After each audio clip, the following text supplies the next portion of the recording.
दोस्तों आज की इस वीडियो में मैं आपको बताऊंगा भारत के प्रधानमंत्री के बारे में। नहीं, मैं नरेंद्र मोदी जी के बारे में नहीं बता रहा हूं, मैं बता रहा हूं भारत के प्रधानमंत्री पद के बारे में। कौन होता है प्रधानमंत्री, सरकार में इसका पद क्या है, ये राष्ट्रपति से किस तरह जुड़े हुए हैं, इसके शक्ति व कार्य क्या होते हैं, ये शपथ किसे देता है, त्यागपत्र किसे देता है, अनुच्छेद क्या है इससे जुड़े हुए, ये सारी चीजें आज मैं आपको बताऊंगा, जिससे जुड़े हुए बहुत से प्रश्न बहुत सारे एग्जाम्स में पूछे जाते हैं। तो एंड तक बने रहिएगा। तो शुरुआत करते हैं भारतीय संविधान के साथ। देखो, भारतीय संविधान ने हमें जो व्यवस्था दी है वो है संसदीय व्यवस्था, बोले तो पार्लियामेंट्री सिस्टम।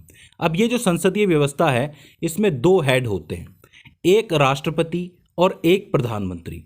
अब ये राष्ट्रपति क्या होता है, देखो ये जो राज्य है, ये जो पूरा राष्ट्र है, पूरा देश है, इसका एक प्रमुख चेहरा होता है जिसको हम कहते हैं राष्ट्रपति। लेकिन ये जो राष्ट्र है, ये जो भारत है, इसमें जो सरकार चलती है, जिस वक्त मान लो कोई सत्ताधारी सरकार है, उसका जो प्रमुख चेहरा होता है उसे हम कहते हैं प्रधानमंत्री। तो आप ये कह सकते हो कि जो राष्ट्रपति होता है वो नाम मात्र का प्रमुख होता है, वहीं जो प्रधानमंत्री होता है वो सरकार के अनुसार वास्तविक प्रमुख होता है, जिसके पास काफी सारी शक्तियां होती है जिसे वो प्रयोग में लेता है। अब ये जो व्यवस्था है वो बेसिकली ब्रिटेन से प्रभावित है। ब्रिटेन में भी प्रधानमंत्री होता है, प्राइम मिनिस्टर होता है, ये बात हम जानते हैं, लेकिन वहां पे राष्ट्रपति की जगह कौन होता है, ताज होता है। ताज आपको पता है ना, जिसमें कोहिनूर लगा हुआ है। तो ब्रिटेन के अंदर जिस तरह ताज होता है वैसे ही भारत के अंदर राष्ट्रपति होता है। अब अगर हम बात करें प्रधानमंत्री से जुड़े हुए अनुच्छेदों के बारे में, तो देखो कोई स्पेशल अनुच्छेद नहीं है जो प्रधानमंत्री के लिए हो, लेकिन अगर आप बात करोगे अनुच्छेद 74 की, आर्टिकल 74 की, उसमें यह कहा गया है कि राष्ट्रपति को सहायता एवं सलाह देने के लिए एक मंत्रिपरिषद होता है। उस मंत्रिपरिषद का जो हेड होता है, प्रमुख होता है, वही प्रधानमंत्री होता है। तो यह अनुच्छेद 74 इस बारे में बात करता है कि प्रधानमंत्री की राष्ट्रपति के लिए स्थिति क्या है। इसके बाद अगर आप अनुच्छेद 75 की बात करोगे तो वहां पे कहा गया है कि प्रधानमंत्री की नियुक्ति राष्ट्रपति करेगा और प्रधानमंत्री की सलाह पर अन्य मंत्रियों की नियुक्ति करेगा। आपको पता है सरकार में प्रधानमंत्री होता है, प्रधानमंत्री के नीचे मंत्रिपरिषद होता है जिसको आप कैबिनेट भी कह सकते हो। तो अब होता यह है कि ये जो कैबिनेट के मंत्री होते हैं अलग अलग फील्ड के होते हैं, कोई रेलवे का, कोई कहाँ का, कोई कहाँ का। तो इनकी जो नियुक्ति है वो भी राष्ट्रपति ही करता है, लेकिन प्रधानमंत्री की सलाह पर करता है। मतलब जिसके बारे में प्रधानमंत्री कहेगा उन्हीं मंत्रियों को नियुक्त करेगा राष्ट्रपति। तो ये दो अनुच्छेद हैं जो आपको प्रधानमंत्री के बारे में थोड़ी बहुत जानकारी देते हैं। अब हम लोग बात कर लेते हैं प्रधानमंत्री की नियुक्ति के बारे में। अब दोस्तों मैं आपको एक इंटरेस्टिंग बात बताता हूं कि प्रधानमंत्री की सदैव नियुक्ति होती है, निर्वाचन नहीं होता है। निर्वाचन क्या होता है, जैसे आपके इलाके में किसी ने चुनाव लड़ा है, इलेक्शन लड़ा है, तो उस स्थिति में मान लो कि आप उसको वोट करके आए हो तो वो निर्वाचित हो गया, मतलब उसको आपने चुन लिया।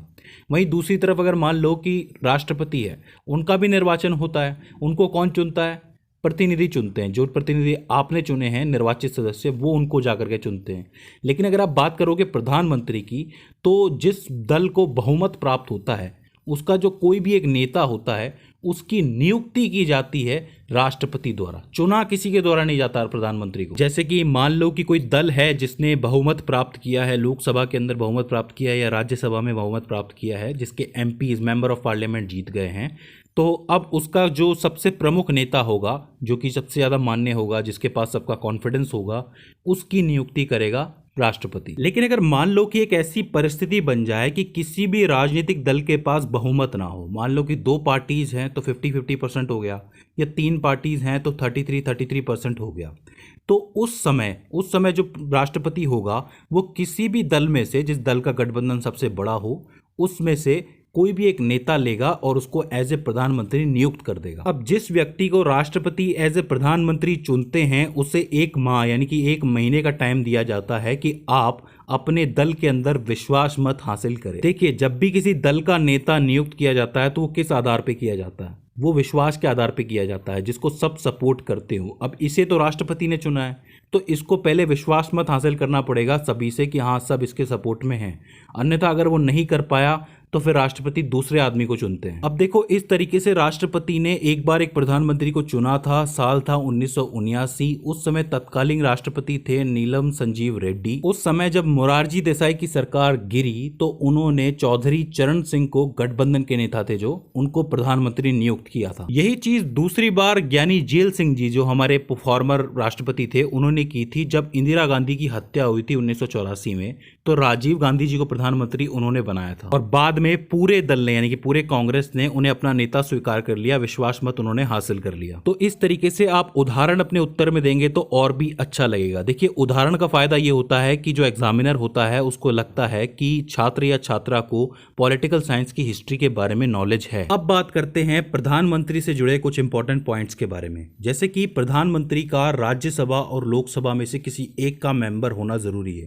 देखो, एक बात हम लोग जानते हैं कि एक व्यक्ति एक समय पे राज्यसभा और लोकसभा का मेंबर नहीं हो सकता। या तो प्रधानमंत्री लोकसभा से चुन के आएगा या राज्यसभा से चुन के आएगा। अगर आप बात करोगे राज्यसभा की तो डॉक्टर मनमोहन सिंह जी थे, वो राज्यसभा से चुन के आए थे, और वर्तमान प्रधानमंत्री नरेंद्र मोदी जी लोकसभा से चुन के आए हैं। ठीक है। अच्छा, अगर मान लो कि राष्ट्रपति ने किसी व्यक्ति की एज ए पीएम जो है नियुक्ति कर दी हो और वो दोनों सदन में से किसी का मेंबर नहीं है, ना लोकसभा का ना राज्यसभा का, तो ऐसे में उसे 6 माह का वक्त दिया जाता है कि वो लोकसभा और या फिर राज्यसभा इनमें से किसी एक का मेंबर जरूर बन जाए। अब बात करते हैं प्रधानमंत्री के शपथ, त्यागपत्र, वेतन तथा शर्तों के बारे में। देखो, प्रधानमंत्री शपथ किसके समक्ष लेता है? राष्ट्रपति के समक्ष लेता है। हमें मालूम है कि सबको राष्ट्रपति के सामने शपथ लेनी पड़ती है, तो प्रधानमंत्री भी राष्ट्रपति के सामने शपथ लेते हैं। बात करें उनके कार्यकाल की, अब देखो कार्यकाल की जब भी बात आती है ना, तो लोग सीधे लिख देते हैं कि 5 वर्ष। देखो, 5 वर्ष बात तो सही है, लेकिन 5 वर्ष से पहले एक चीज आप समझो कि राष्ट्रपति जो है वो बहुमत ना होने पर किसी प्रधानमंत्री को पहले ही हटा सकते हैं।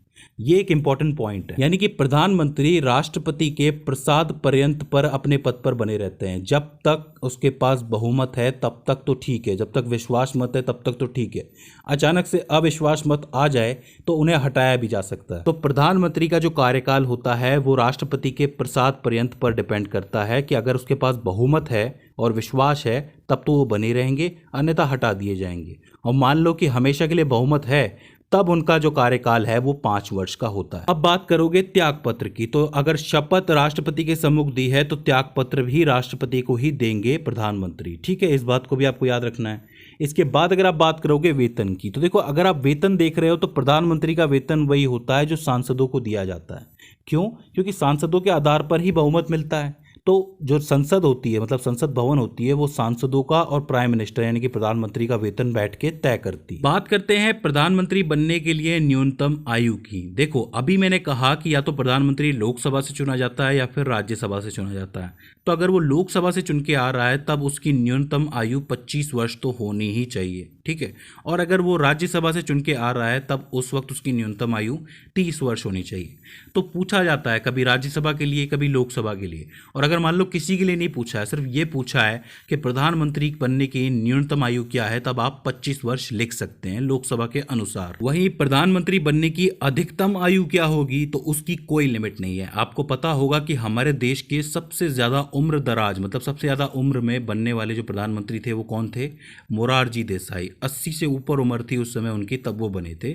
तो ऐसे में कोई लिमिट नहीं है कि आप अधिकतम आयु क्या रखेंगे।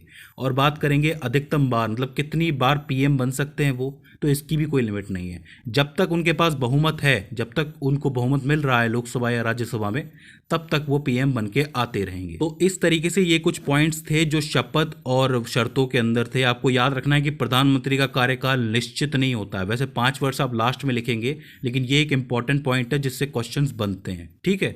अब इसके बाद हम लोग बात करते हैं प्रधानमंत्रियों की शक्ति एवं कार्यों के बारे में, जिससे बहुत सारे प्रश्न बनते हैं। अब देखो, अगर आप बात करोगे प्रधानमंत्री की शक्ति और कार्यों के बारे में, तो कई तरीके से उनकी शक्तियां विभाजित हैं। जैसे मंत्री परिषद के संबंध में अलग शक्ति है, राष्ट्रपति के संबंध में अलग है, संसद के संबंध में अलग है, और कुछ एक अलग और दे रखी है। शुरुआत करते हैं मंत्री परिषद के संबंध से। पहली शक्ति तो ये है कि जब मंत्री परिषद बनता है तो उसके जो मंत्री होते हैं वो प्रधानमंत्री की सिफारिश पर बनते हैं, यानी कि राष्ट्रपति को सिफारिश करेगा प्रधानमंत्री, तब जाकर के ये मंत्री चुने जाएंगे। तो वो जिसे चाहे वो मंत्री बना सकता है, नियुक्त कर सकता है। दूसरी शक्ति ये है कि वो किसी भी मंत्री को कोई भी मंत्रालय दे सकता है। जैसे किसी को रेलवे दे रखा है तो किसी को खाद्य मंत्रालय दे रखा है, तो वो किसी को भी दे सकता है और बीच में कभी भी फेरबदल भी करवा सकता है। अच्छा, तीसरी शक्ति में वो किसी भी मंत्री को त्यागपत्र देने या फिर राष्ट्रपति को उसे बर्खास्त करने की सलाह दे सकता है। ठीक है, मतलब वो किसी को भी लगवा सकता है, किसी को भी हटवा सकता है। और उसकी अगली शक्ति ये है कि अगर वो खुद त्यागपत्र दे दे तो उसका पूरा मंत्रिमंडल बर्खास्त हो जाएगा। भाई सोच के देखो कि सारे मंत्री उसी के कहने पे काम कर रहे हैं और जो मेन कड़ी है वही अगर त्यागपत्र दे दे तो इनके पास करने के लिए कुछ बचेगा नहीं मंत्रिमंडल के पास। तो इस स्थिति में मंत्रिमंडल स्वतः ही विघटित हो जाएगा। तो इसका मतलब मंत्रिमंडल के लिए प्रधानमंत्री इंपॉर्टेंट है। और मान लो कि मंत्रिमंडल में कोई मंत्री है जो वैसे ही इस्तीफा दे देता है, तो उस समय कोई फर्क नहीं पड़ता, सिर्फ एक रिक्तता आ जाएगी जिसको भरने का कार्य प्रधानमंत्री करेंगे, यानी कि दूसरे की नियुक्ति करवाएंगे। यही कारण है कि अगर आपने देखा हो कि कैबिनेट मंत्री कभी भी सीधे सीधे इस्तीफा नहीं देते हैं, क्योंकि उन्हें पता है कि उनकी जगह खाली होगी तो दूसरा कोई आएगा जरूर। प्रधानमंत्री की दूसरी शक्ति और कार्य जो है वो राष्ट्रपति के संबंध में है। अच्छा, वो कैसे हैं? वहां पे जो प्रधानमंत्री है वो राष्ट्रपति को नियुक्ति करने के लिए कहता है। किस किस की नियुक्ति? भारत का महान्यायवादी यानी कि अटॉर्नी जनरल, भारत का महानियंत्रक, महालेखा परीक्षक, संघ के लोक सेवा आयोग के सदस्य, यानी कि ऐसे बहुत से इंपॉर्टेंट अधिकारी हैं जो कि प्रधानमंत्री नियुक्त करने के लिए कहता है राष्ट्रपति को, जो कि बहुत सारा काम करते हैं। तो ऐसे में राष्ट्रपति के संबंध में भी प्रधानमंत्री को बहुत सी शक्तियां प्राप्त हैं और वो बहुत से कार्य करवा सकता है। प्रधानमंत्री का दूसरा कार्य ये है राष्ट्रपति के लिए कि अगर राष्ट्रपति किसी योजना की कोई जानकारी अगर उनसे मांगे तो वो जानकारी उपलब्ध कराने का काम भी प्रधानमंत्री ही करते हैं। तो इस तरीके से राष्ट्रपति के संबंध में प्रधानमंत्री की ये शक्तियां हैं। अब बात करते हैं कि प्रधानमंत्री की संसद के संबंध में क्या शक्तियां हैं। देखो, पहला तो यह है कि प्रधानमंत्री राष्ट्रपति को किसी भी समय लोकसभा को विघटित करने की सिफारिश कर सकता है, यानी कि कभी भी विघटन करवाना हो तो राष्ट्रपति को कह के वो विघटन करवा सकता है लोकसभा का।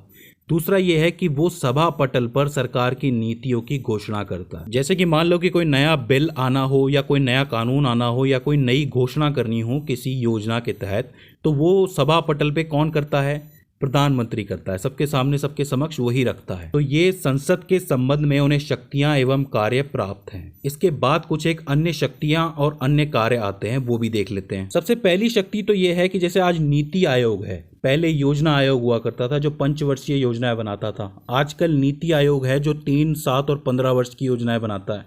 तो ये जितने भी आयोग है इन सब का जो हेड होता है, प्रमुख होता है, अध्यक्ष होता है, वो प्रधानमंत्री होता है। दूसरा ये है कि वो राष्ट्र की विदेश नीति को मूर्त रूप देता है। अब इसका क्या मतलब है? जैसे कोई विदेश नीति है, कोई विदेश संधि है, कोई समझौता है या किसी पे साइन करना है, तो वहां जाता है प्रधानमंत्री और साइन करके आता है। आप लोग देखते हो कि प्रधानमंत्री कितने सारे दौरे करते हैं, विदेश दौरे।